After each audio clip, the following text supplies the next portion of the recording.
broadcasting live, all the way from Kakata. Tell the people.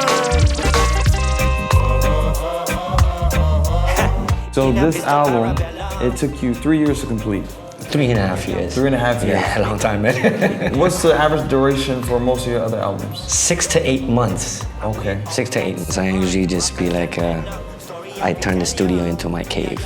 Yeah. Yeah, and work intensively and extensively and then come out. But this time I really enjoyed the process and enjoyed every moment of it, because there's a lot of negative experience that I faced, and I had to transform that pain into wisdom, basically. So every bar there, I had to experience it firsthand as a first person. Because before that, all my songs, or not all my songs, but many of my songs are more like third person experience in which I try to like see that narrative, but this one is more like personal narrative.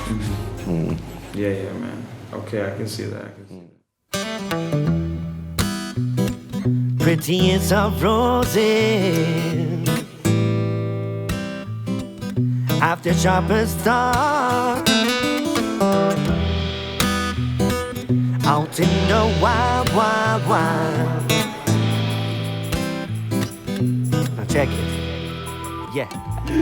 So we were discussing earlier about how you broke it into 3 parts or 3 acts. You have like awakening, alignment versus harmony, and ascension. And I'll get back to this in a second, because I feel like the entire project is very cohesive and seamlessly put together. And what is the meaning behind these 3 acts? The titles like awakening and so on and so forth. Well, coming back again is basically a journey, and I want to somehow translate what my self-portrait, or how I see myself as the artist and with this traveling and career and all of that.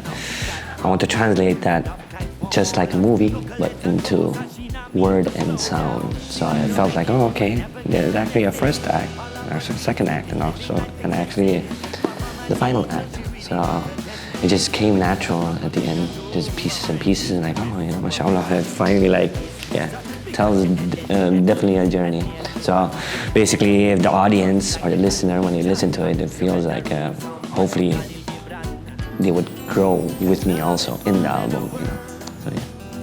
Well, so when you listen to this album, you guys will soon be able to do so.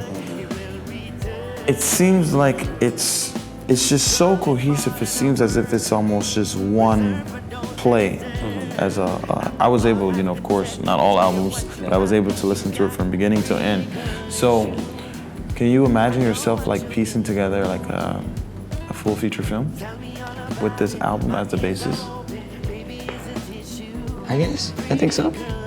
I can piece it into a film, but yeah, that would be very, let's say, it would make me very anxious. Because this album, Satryo, is where I am mostly bare naked. Yeah.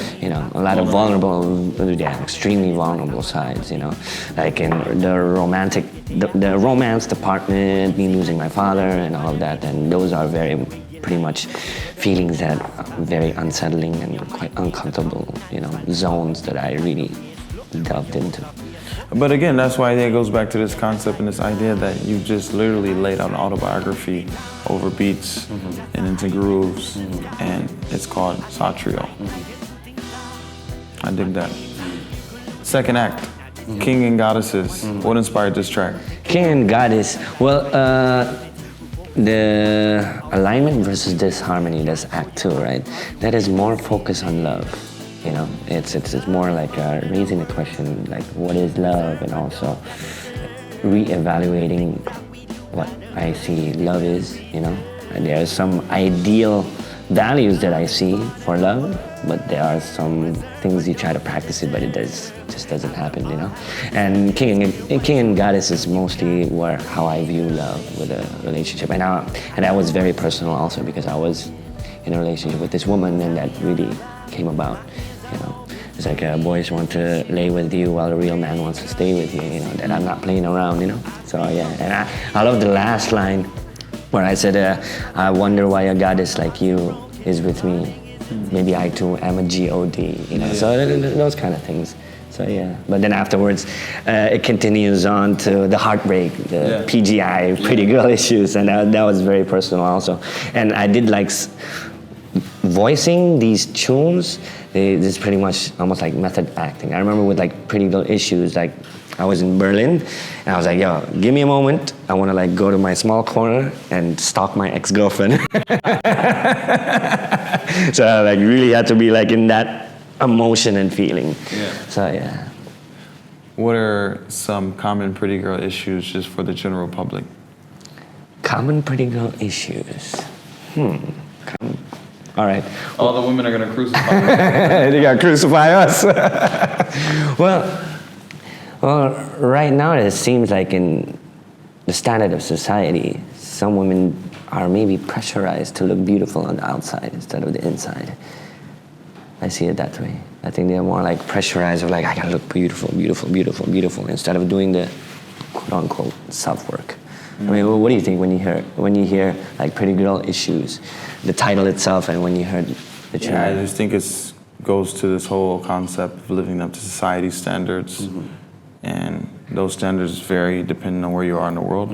In some places like Southeast Asia, it means, having fair skin. And so some women are trying to, be fair. We're fortunate enough to be in Bali where this concept is not necessarily adopted so much.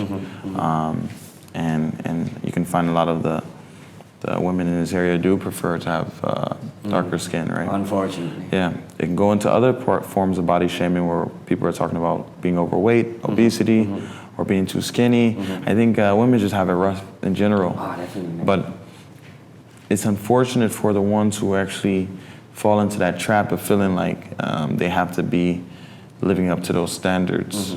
Or living up with the Jones. Yeah, especially with like social media, and they post it up, and this and that, Yeah. So yeah, I mean, the narrative has to change, definitely. And we, as the male gender, has a lot of work to do to really change that narrative. I feel like personally, I don't really be even like trying to look at just like the beauty standard. When I'm talking about pretty, I'm looking at like the heart. Exactly. Exactly. Yeah, exactly. Exactly.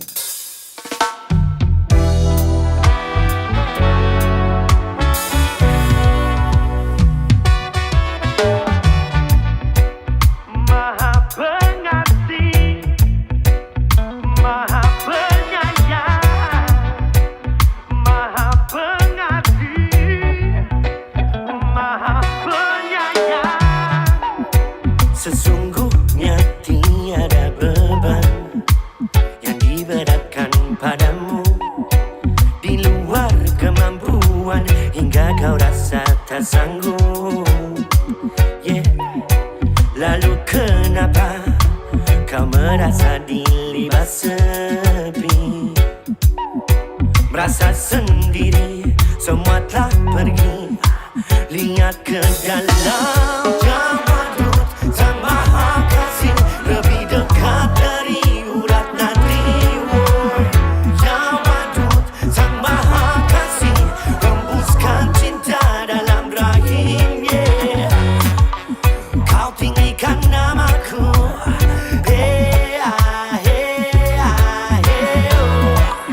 kau lapangkan dadaku,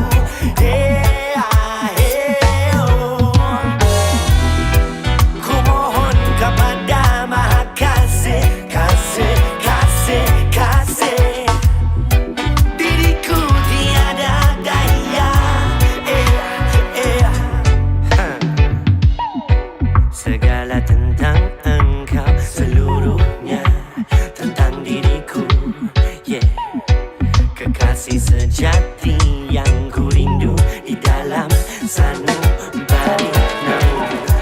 Manusia tak sadar bahwa ia makhluk yang diciptakan dari zat yang terbaik. Ia pun terlena dan lupa, terbawa nafsu amarah dan paling egois. Angku setinggi langit, berasa paling benar.